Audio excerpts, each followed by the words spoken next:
Welcome to this journey through one of the most disturbing cases recorded in the history of the Ozark Mountains. Before we begin, I invite you to leave in the comments where you're watching from and the exact time you're listening to this narration. We're interested in knowing which places and what times of day or night these documented accounts reach. In the autumn of 1853, a peculiar silence fell over the western slopes of the Ozark Mountains. The region, known for its dense forests and isolated communities, had always harbored secrets, but none as disturbing as what occurred at the Hale property, a remote homestead located approximately 17 miles from Springfield, Missouri. What began as a simple record of property ownership would eventually unravel into one of the most haunting cases ever documented in the region. The case wasn't just about a man they called Beast. It was about what humans are capable of when isolation becomes a prison and silence becomes an accomplice. The Hale property sat nestled between two ridges, accessible only by a narrow dirt path that became virtually impassable during the heavy rains. Richard Hale, a 47-year-old former merchant from Baltimore, had purchased the 160-acre property in 1848, according to land registry documents archived in the Springfield County Records Office. The documents, yellowed and fragile after decades in storage, show that Hale paid what was considered a substantial sum at the time. What made this purchase unusual was that Hale had never visited the property before buying it, relying solely on descriptions from a cousin who had ventured west years earlier. According to tax records from 1849 to 1852, Hale listed himself as the sole occupant of the property. No family members were mentioned, no wife, no children, just a lone man living in a region where isolation itself could be a form of slow death.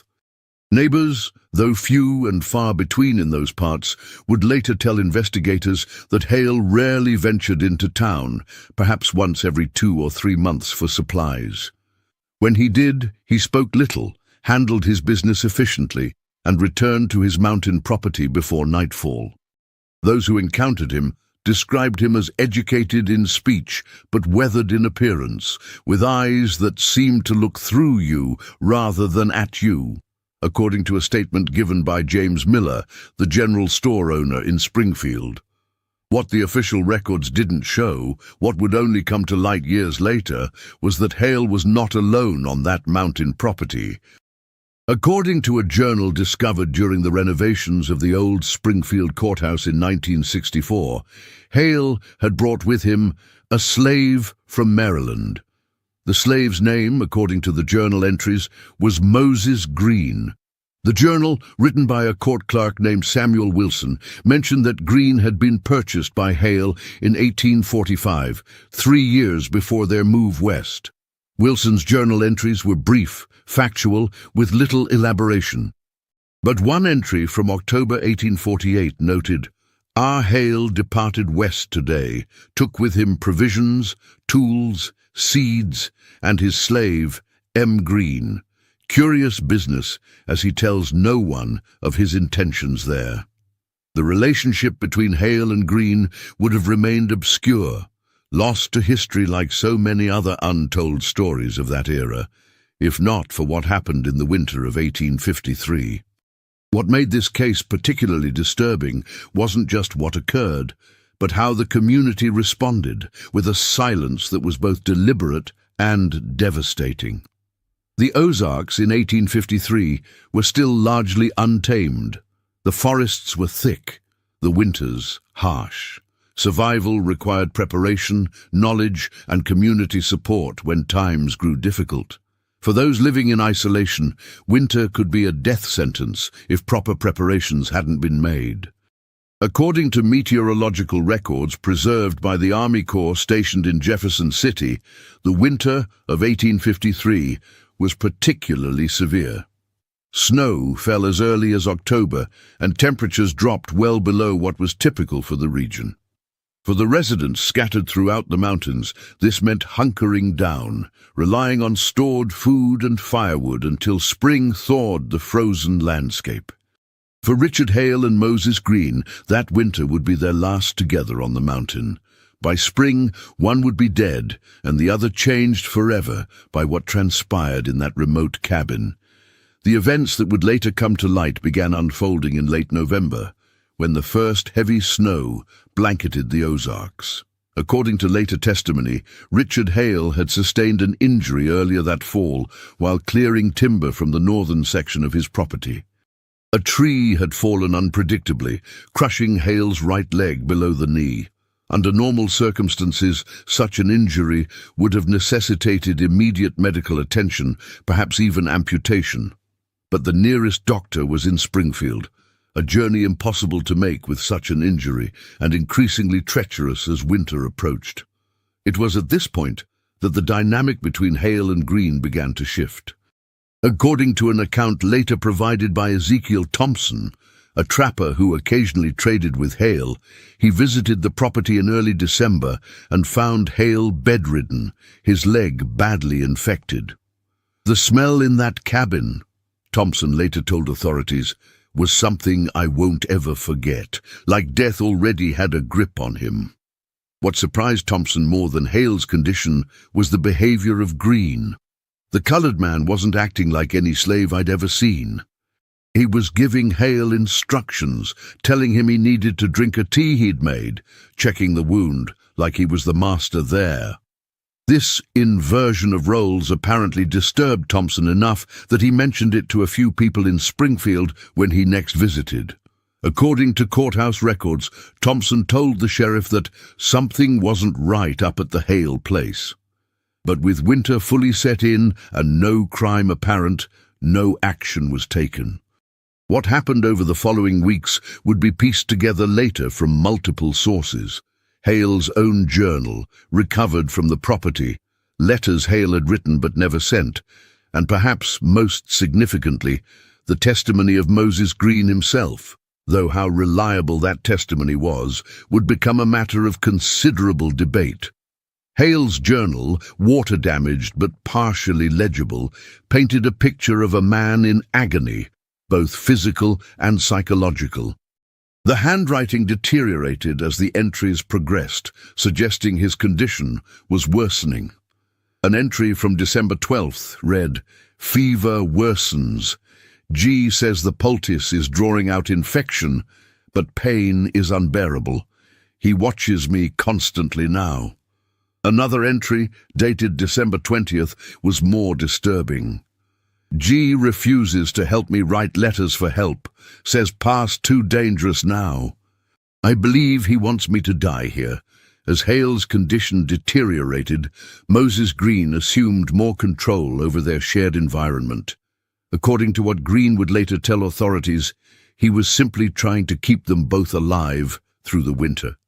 The pass to Springfield was indeed blocked by snow, and leaving Hale alone while he went for help would have meant certain death for the injured man. But Hale's journal suggested a different narrative, one where Green was deliberately prolonging his suffering, extracting a slow revenge for years of enslavement. The turning point came in January, when Hale's infection reached a critical stage. According to Green's later testimony, he realized that without intervention, Hale would certainly die. It was at this point that Green made a decision that would later be seen as either an act of extraordinary mercy or calculated cruelty, depending on who was interpreting events. Using knowledge he claimed to have gained from an elderly woman in Maryland who had practiced medicine among the slave population, Green determined that Hale's lower leg needed to be amputated. With no proper medical tools, Green improvised. He crafted a tourniquet from leather straps, fashioned a saw from a modified kitchen knife, and distilled a primitive anesthetic from herbs he had gathered and dried the previous summer. What followed was described in clinical detail in a statement Green provided in the spring. "I gave him the drink to dull his senses. I bound his upper leg tight with the leather to slow the bleeding. I told him what needed doing, and though he cursed me and called me things I won't repeat, he knew as well as I did that it was his only chance. I heated the knife blade in the fire until it glowed red. Then I did what needed doing." The amputation, performed by a man with no formal medical training in a remote cabin during the dead of winter, should by all rights have killed Richard Hale. That it didn't was remarkable enough to later draw the attention of medical professionals as far away as St. Louis, who requested details of Green's procedure. Green's careful cauterization of blood vessels, his use of herbal compresses to prevent infection, and his rigorous cleaning of the wound site showed knowledge that went far beyond what would have been expected. For the remainder of the winter, Hale was entirely dependent on Green for survival. Unable to move about the cabin without assistance, he could not feed himself, tend the fire, or perform any of the necessary tasks to survive the harsh mountain winter. According to Green's account, it was during this period of enforced intimacy that their relationship underwent its most profound transformation. For the first time, Green later stated, he had to see me as a man, not as property. Every bite of food, every sip of water, every moment of warmth came from my hands. And I could have walked away any time and left him to die. Hale's journal entries from this period are sporadic, suggesting he was often too weak or medicated to write. But those that exist show a man grappling with a fundamental shift in his understanding of his relationship with Green. One entry from February simply stated, "I have never thanked him, not once in 8 years. Today I did." By March, the snow had begun to recede, making the pass to Springfield navigable again. It was at this point that the final act of this disturbing drama began to unfold. According to multiple sources, including the Springfield Weekly Register dated March 17, 1854, Moses Green appeared in town leading a mule-drawn cart with a weakened but alive Richard Hale. Their appearance caused immediate sensation, not just because of Hale's missing limb, but because of the obvious shift in dynamic between the two men. Green was not behaving as a slave, and Hale was not treating him as one.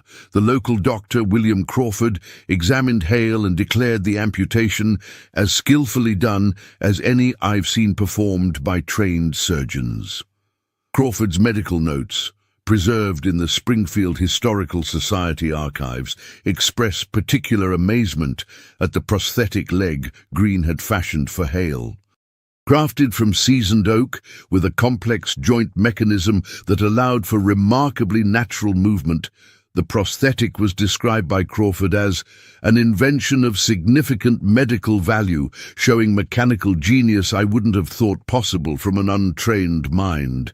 It was this prosthetic leg that would ultimately transform both men's lives, though not in ways either could have anticipated.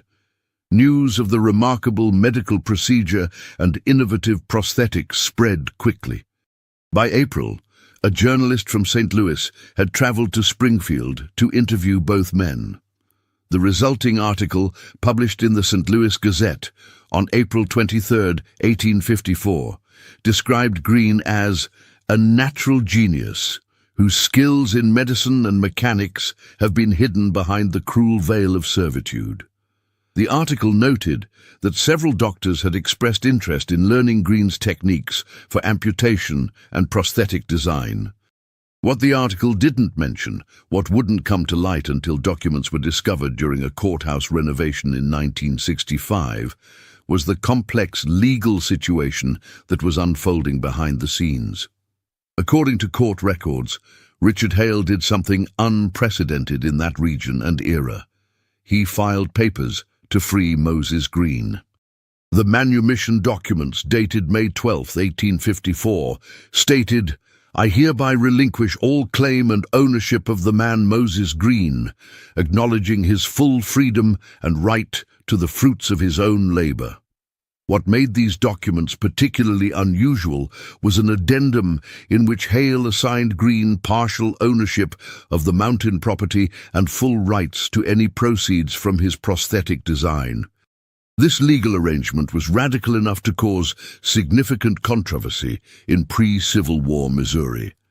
According to letters between the Springfield magistrate and higher courts in Jefferson City, there was considerable debate about whether such a transfer of property to a freed slave could be legally recognized.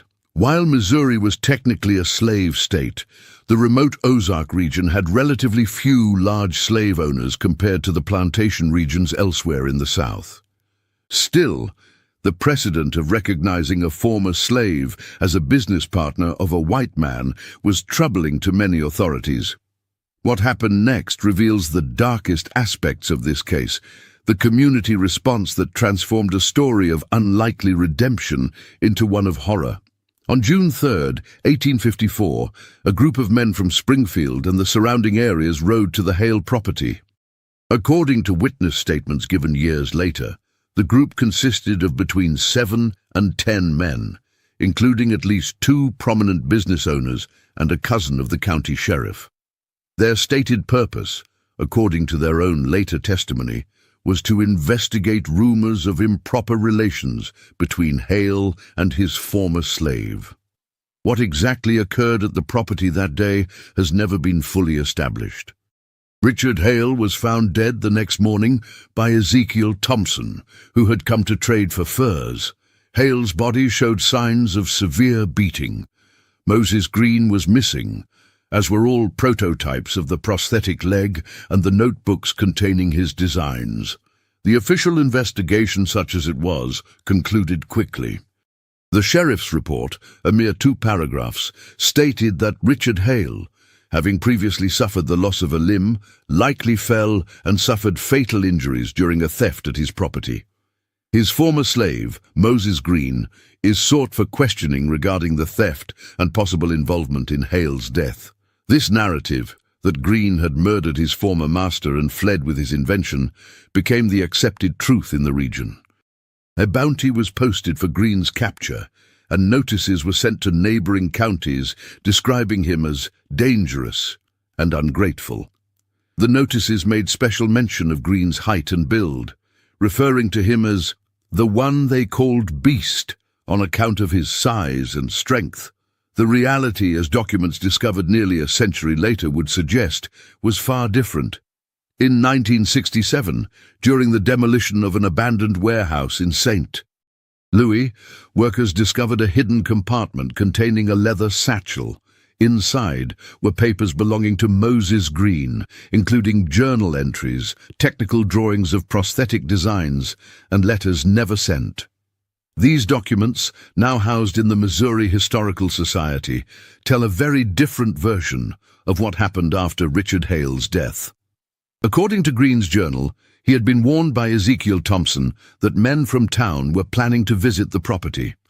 Sensing danger, Green had hidden in the forest when they arrived. From his vantage point, he witnessed the men confronting Hale, demanding to know where Green and the prosthetic designs were. When Hale refused to answer, they began to beat him. Green, outnumbered and aware that intervention would likely result in both their deaths, remained hidden until the men left. Upon returning to the cabin and finding Hale barely alive, Green tried to render medical aid.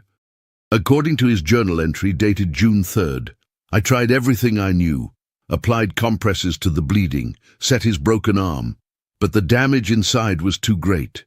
He died before dawn, calling for water. I couldn't get into him fast enough. His last words were to tell me to run, that they would surely return. Taking only essential supplies, the prosthetic designs, and what little money Hale had kept in the cabin, Green fled north. His journal entries for the following weeks describe a harrowing journey, traveling by night, hiding during the day, constantly fearing capture.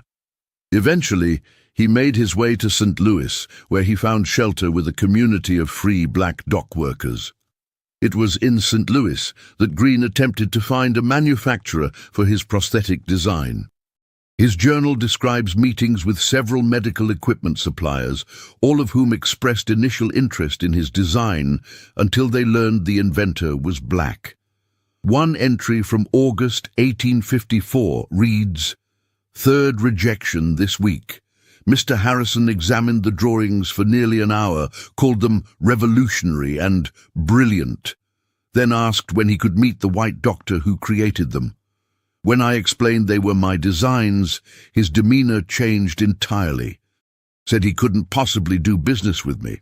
Frustrated by these rejections and increasingly concerned about being recognized and returned to Missouri as a fugitive, Greene eventually connected with an abolitionist doctor named Franklin Pierce, no relation to the president.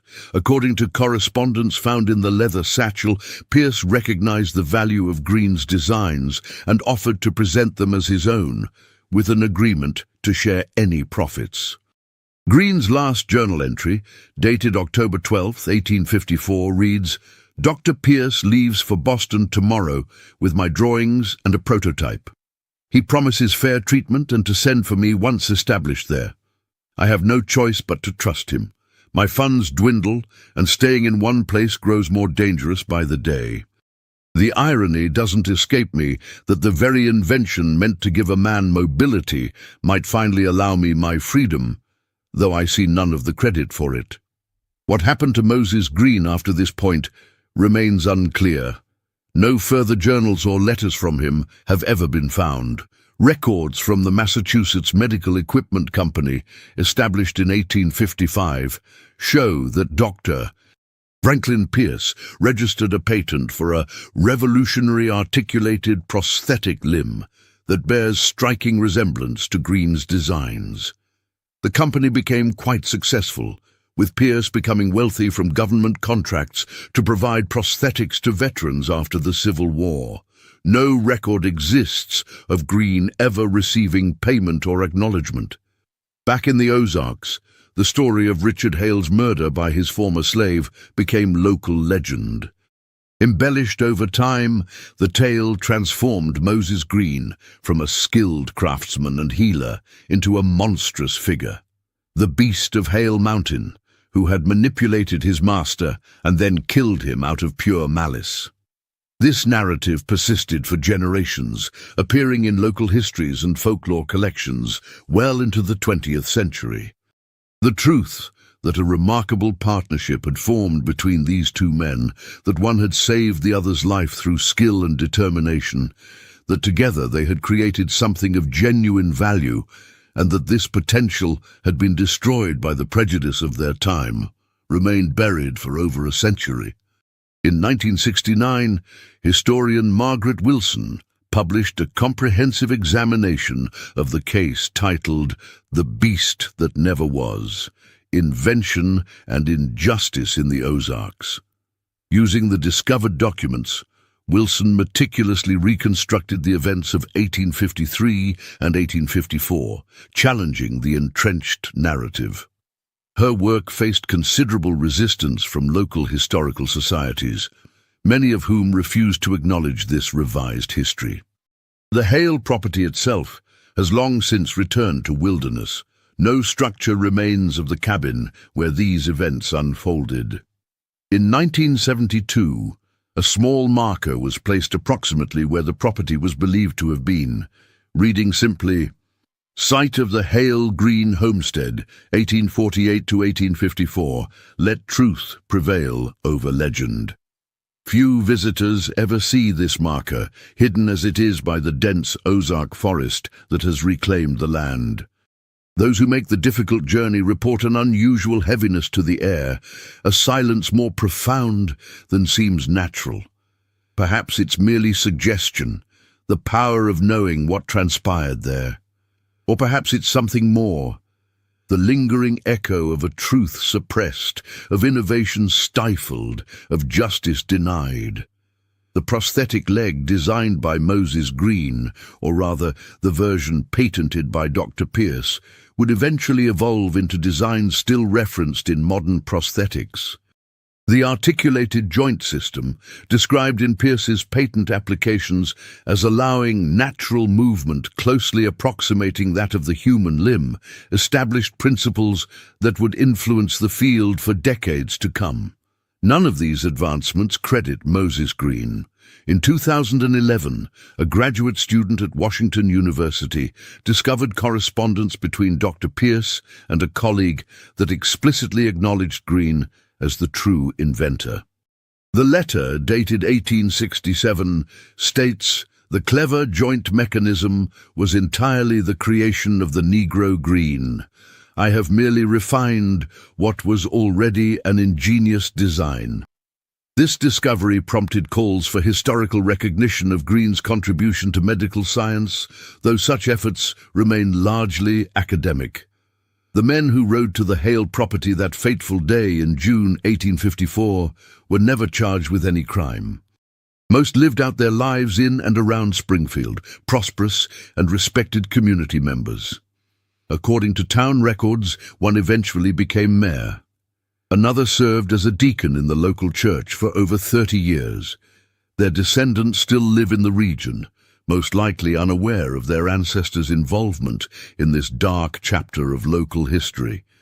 The story of Moses Green and Richard Hale stands as a haunting reminder of how easily truth can be buried, how convenient narratives can replace inconvenient realities, and how history is often written not by those who lived it, but by those who survived to tell the tale. The invention that should have changed everything ultimately changed nothing, at least not for the man who created it. And somewhere in the vast wilderness of the Ozarks, on a mountain slope where a cabin once stood, the echoes of what happened there continue to resonate, audible only to those willing to listen past the comfortable legends to the uncomfortable truth. There are those who say that on particularly cold winter nights, when the wind blows just right through the valleys of the western Ozarks, you can hear something that sounds almost like metal striking wood, rhythmic, deliberate, like someone crafting something with patient determination, the sound of an invention that was stolen along with the life and legacy of the man who created it, an invention that should have changed everything. In the archives of the Springfield Historical Society, among the thousands of documents cataloguing the region's past, there is a small, easily overlooked folder labeled simply Hale Property, 1853. Inside is a single page, a sketch drawn by Dr. William Crawford after examining the prosthetic limb Green had created. At the bottom, in faded ink, Crawford wrote, "I have seen the future of medical science, designed by hands society would deem incapable. God help us for what we waste through our blindness. Perhaps the most disturbing aspect of this entire case is not what happened on that remote mountain property, but how easily the truth was rewritten, how thoroughly a man's life and contributions could be erased, replaced with a monstrous caricature that served the needs of those who created it. The true beast in this story was not Moses Green, but the society that refused to see him as anything more than what they had already decided he was. Today, the name Moses Green appears in no medical textbooks. His innovations are attributed to others. His story, even when told, is often presented as a curious footnote rather than the profound injustice it represents. The silent complicity that allowed his erasure continues in this omission, an echo of the original crime that has never fully faded. In the spring of 1973, an elderly man visited the marker on the old Hale property.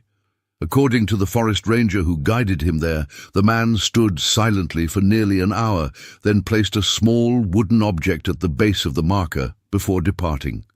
The ranger later described the object as a miniature carving of what looked like part of a leg, carved from dark wood with tiny metal joints that actually moved. The visitor refused to give his name, saying only that he was paying a debt owed by his family. By the time historians learned of this visit and attempted to locate the man, he had disappeared, leaving behind only questions about what connection he might have had to the events of a century before. The wooden carving itself was collected by the ranger and eventually donated to the Springfield Historical Society, where it remains today, a small, tangible link to a story that continues to haunt those who learn the truth of what occurred in the Ozarks in 1853, when a man they called Beast created something that should have changed everything, but instead changed nothing at all. A man matching his description and approximate age appeared in the 1860 census for Philadelphia, listed as Moses Green, the dropped E potentially deliberate or a recording error. Occupation, mechanical craftsman. The same individual appears again in the 1870 census, this time with the occupation medical device designer. While impossible to confirm with absolute certainty that this was the same Moses Green from the Ozarks, the coincidence of name, age, and unusual occupation makes a compelling case. Researchers at the Missouri State Archives discovered in 1987 a series of census records that shed additional light on the fate of Moses Green. If this was indeed Moses Green, he apparently lived out his remaining years in relative obscurity in Philadelphia, never receiving recognition for his most significant innovation. According to city death records, this Moses Green died in 1876 of tuberculosis. The record notes that he was buried in an unmarked grave in a segregated cemetery that was later relocated during city expansion in the early 1900s. No descendants were listed. The historical neglect of Green's story represents more than just an oversight. It exemplifies the systematic erasure of black innovation and achievement that characterized American history well into the 20th century. As historian Dr. Elijah Montgomery noted in his 1992 analysis of the case, the transformation of Moses Green from brilliant innovator to monstrous beast in local folklore served a specific psychological purpose for the community that perpetuated this narrative. It justified their actions, absolved them of guilt, and reinforced the existing social order that would have been threatened by acknowledging Green's achievements. The Hale property remained abandoned for decades after the events of 1854. According to county records, taxes went unpaid, and the land eventually reverted to state ownership in 1872. Various attempts to sell or develop the property failed, with potential buyers reportedly being dissuaded by local rumors that the land was cursed or haunted. These superstitions, ironically, preserved the site from development that would have further obscured its historical significance. In 1934, during the Great Depression, a civilian conservation corps team was assigned to survey the area as part of a larger Ozark mapping project. Their field notes, preserved in the National Archives, include a curious entry dated July 7th. Located remains of old homestead approximately 17 miles west of Springfield. Stone foundation and chimney still visible. Unusual feature. Numerous deep carved markings in several trees surrounding the clearing, appearing to be detailed technical drawings. Local guide refused to remain on site overnight, citing persistent local superstition about the area. The referenced tree carvings were photographed as part of the survey, but were never fully analyzed or interpreted. The photographs, rediscovered during a digitization project in 2003, show what modern experts have identified as detailed cross-sectional diagrams of jointed mechanical systems, remarkably similar to the prosthetic design attributed to Dr. Pierce. These carvings, apparently made by someone with detailed knowledge of the original prosthetic design, suggest that Moses Green may have returned to the site at some point after Hale's death, perhaps to document his work in a form that could withstand time even if his papers were lost or destroyed. By 1940, the area had been incorporated into the Mark Twain National Forest, further protecting it from development. The stone foundation and chimney noted in the 1934 survey were gradually reclaimed by the forest.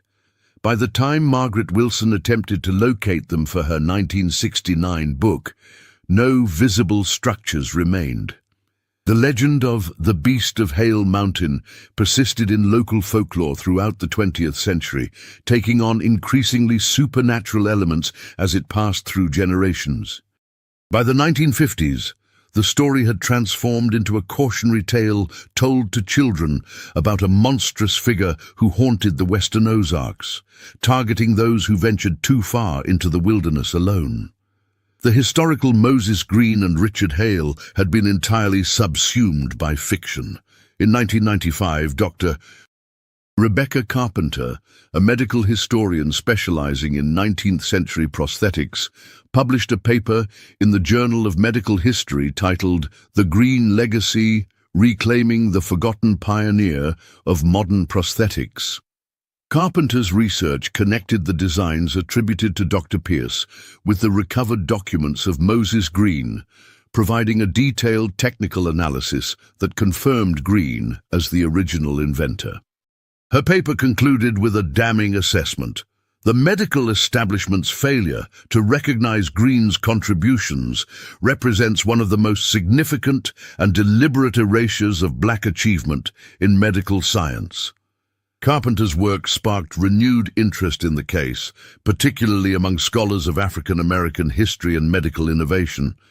In 2007, a symposium at Howard University brought together historians, medical experts, and descendants of families from the Springfield area to discuss the Green-Hale case and its implications.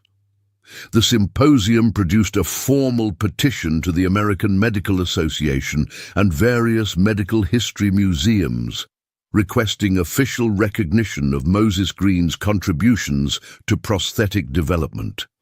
As of the publication of this account, those petitions remain under consideration, caught in bureaucratic processes that mirror the historical reluctance to revise established narratives. The human cost of this historical erasure extends beyond Moses Green himself. According to documents discovered in 1998 in the archives of a Baltimore church, Green had a family in Maryland before being taken west by Richard Hale. A marriage certificate dated 1842 records the union of Moses Green and Sarah Johnson. Parish birth records indicate they had 2 children, a daughter, Mary, born in 1843, and a son, Thomas, born in 1845. There is no record of what happened to this family after Green was taken to the Ozarks, whether they were sold to different owners or remained in Maryland. The possibility that Green's medical and mechanical genius might have been passed to descendants who were never able to acknowledge their lineage represents yet another dimension of the loss inherent in this story. The complex relationship between Richard Hale and Moses Green continues to fascinate historians and ethicists. What began as the fundamentally unjust owner-slave dynamic evolved under extreme circumstances into something more complicated. Hale's decision to free Green and grant him property rights suggests a profound change in perspective, one that cost him his life when it challenged prevailing social norms. Yet, it would be a mistake to romanticize Hale as a hero in this narrative. As Dr. Montgomery noted in his analysis, Hale's awakening to Green's humanity, while significant, came only after years of participating in the slave system, and only when his own survival depended entirely on Green's skills and mercy. In 2014, ground-penetrating radar surveys of the approximate location of the Hale property revealed a small unmarked burial site approximately 50 yards from where the cabin would have stood.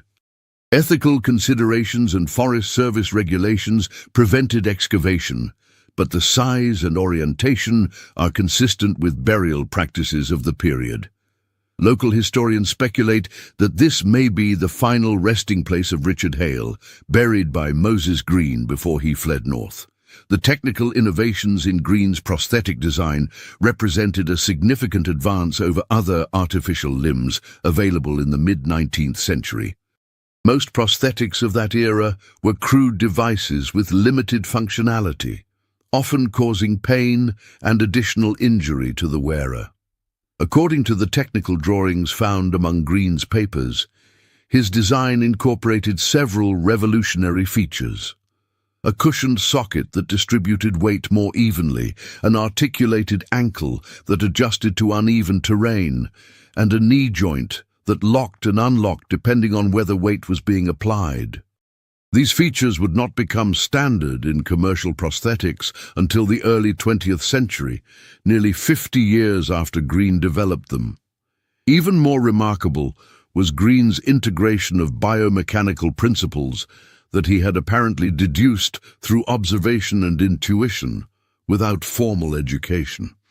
His notes include detailed observations about natural gait, weight distribution during walking, and the interaction between prosthetic components and the remaining natural limb. Dr. Carpenter's analysis concluded that Green had independently developed concepts that would not be formally articulated in medical literature until decades later. The question of how Green acquired this knowledge remains a subject of scholarly debate. His journals mention observing surgeons in Baltimore while serving as a household slave to a physician before being purchased by Hale. Other entries reference books he had read while learning to read secretly against the prohibitions typical of the time. But the leap from these limited exposures to the sophisticated understanding demonstrated in his designs suggests an exceptional mind that could synthesize observations into innovation. In August 2018, researchers from the Smithsonian Institution visited the Springfield Historical Society to examine the small wooden carving left at the memorial marker in 1973. Using advanced imaging techniques, they discovered a tiny inscription hidden inside the joint mechanism, visible only when the miniature leg was fully disassembled. The inscription, barely legible after decades, appeared to read MG designed TG. A carved, followed by a date that analysts interpreted as April 1872. This discovery sparked speculation that the elderly man who left the carving might have been Thomas Green, Moses Green's son, who would have been in his late 20s in 1872 when the carving was apparently made. If this interpretation is correct, it suggests that Moses Green may have reconnected with at least one of his children later in life, and that knowledge of his true contributions to medical science may have been preserved within his family, even as the broader historical record obscured them. The story of Moses